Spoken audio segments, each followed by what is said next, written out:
जो है वो उन्होंने शुरू से ही कहा कि या तो ना तो श्रमिक के मामले में ना फिर अब कोविड से जो मुकाबला हो रहा है इसमें मोदी सरकार जो है बिल्कुल ही नाकाम रही है। उन्होंने तो सरेंडर का लफ्ज इस्तेमाल किया है आपकी सरकार के खिलाफ कि जीत नहीं सकती आपकी सरकार। कोरोना के खिलाफ भारत सरकार ढंग से लड़ी है। मैं राहुल जी को एडवाइस नहीं दे सकता, उनको एडवाइस देने का काम उनकी पार्टी के नेताओं का है। और मैंने पहले भी कई इंटरव्यू में कहा कि कुछ वक्रदृष्टा लोग होते हैं, उनको सीधी बात भी वक्र दिखाई पड़ती है। जहां तक कोरोना की लड़ाई का सवाल है, भारत सरकार ने ये लड़ाई ढंग से लड़ी है। और विश्व के परिप्रेक्ष्य में कोरोना को देखेंगे तो हमारे आंकड़े बहुत अच्छे हैं, बहुत अच्छे विश्व के परिप्रेक्ष्य के अंदर। और शुरू से देश भर, दुनिया भर में सरकारें कोरोना के खिलाफ लड़ी है। नरेंद्र मोदी जी के नेतृत्व के कारण भारत के अंदर सरकार भी लड़ी है और 130 करोड़ लोग भी लड़े हैं और सब राज्य सरकारें भी लड़ी हैं। और नरेंद्र भाई की नेतृत्व की स्वीकृति का परिणाम है। मैंने आज तक मेरे सार्वजनिक जीवन में और मेरी स्मृति में एक भी घटना ऐसी नहीं है कि एक नेता के कहने पर एक भी पुलिस के बगैर पूरा देश कर्फ्यू में हो, हर घर में घंटी बजाई जाए, हर घर दिया जलाएं, देश के करोड़ों लोग कोरोना वॉरियर्स के लड़ाई को, उनके साहस को, उनके बलिदान को एक्नॉलेज करें। और इसी का परिणाम है कि कोविड के कारण प्रति 10 लाख आबादी भारत में 357 लोग संक्रमित है। कल तक का मैं डेटा कह रहा हूं। और विश्व में 1250 है। 1250 और 357 से आप अंदाज लगा सकते हो कि हम रोकने में कितने सफल हुए हैं। कुछ लोग मुझे कहते थे कि अमित भाई मृतदेह की ट्रकें भरी जाएंगी, मुझे सावध करने के लिए कहते थे। मैं नाम देना नहीं चाहता, मगर उनके मन में भय था। मगर आज भारत सरकार, सभी राज्य सरकारें और मोदी जी के नेतृत्व के कारण विश्व में जब 1250 लोग संक्रमित हैं, हम 357 पर अटके। अमेरिका के पूरा होने दीजिए, बहुत महत्वपूर्ण सवाल है। अमेरिका में 7,569 लोग संक्रमित है प्रति 10 लाख, ब्रिटेन में 4,537, ब्राजील में 5,802 और रूस में 4,254 लोग संक्रमित है। और रिकवरी रेट जो मार्च 25 को 7.10 था, अब 55% हुआ है। आज का अखबार देख लीजिए तो 57% हुआ है। तो मैं मानता हूं ये बहुत अच्छी स्थिति है। और जहां तक मृत्यु का सवाल है, जो एक्चुअल आउटकम है लड़ाई का, कि कितना मृत्यु कम कर सकते हो आप, मानवों की, मनुष्य की जान कितनी कम जाएगी, इसके भी आंकड़े देख लीजिए। प्रति 10 लाख वैश्विक औसत 63.2 है, 63.2, भारत की 11 है, अमेरिका की 383 है, 383, ब्रिटेन की 637 है, ब्राजील का 259 है, रूस का 60 है। तो मैं मानता हूं भारत जैसे देश ने विकसित देशों के कंपैरिजन में भी ये लड़ाई बहुत अच्छे से लड़ी है। ये बात सही है कि अब कहना है तो कह सकते, 11 भी क्यों हुई है, कहना है तो आप कह सकते हो।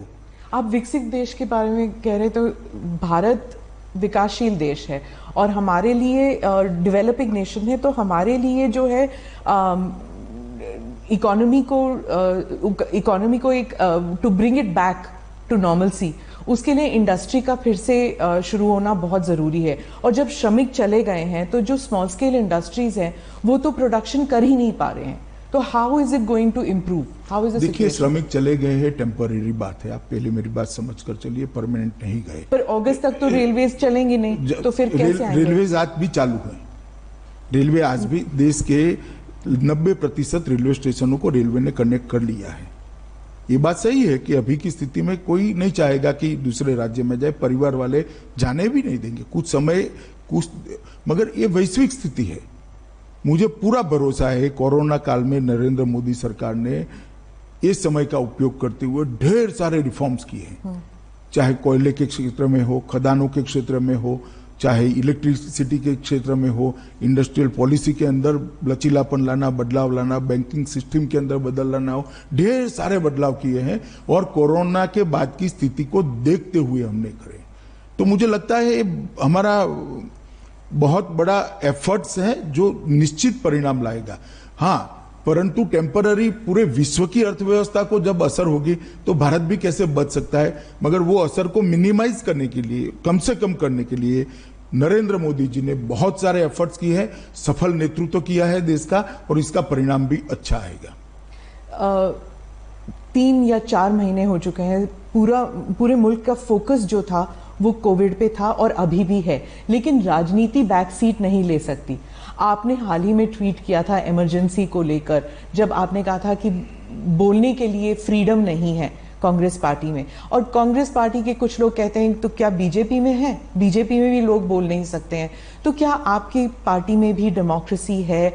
आपकी पार्टी में भी जो यंग लीडर्स हैं वो आपको सुझाव देते हैं, कोविड को लेके हो या फिर लद्दाख को लेके हो? क्या आपके जो सीनियर लीडर्स हैं वो वैसे ही ओपन है जैसे कि आप कहते हैं, या फिर कांग्रेस सही है कि आपकी पार्टी में नहीं है? देखिए, ये बहुत, डेमोक्रेसी एक बहुत व्यापक शब्द है।